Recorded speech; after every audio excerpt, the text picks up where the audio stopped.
श्री हरी जगत पिता दूर करीतो व्यथा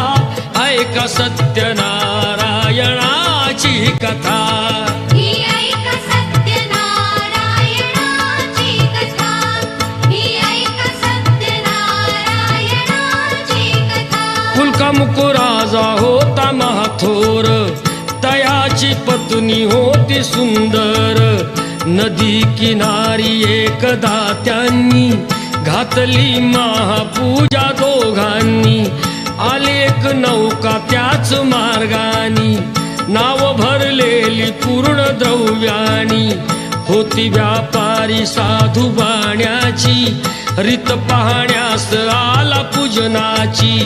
उल्का मुकुत्यास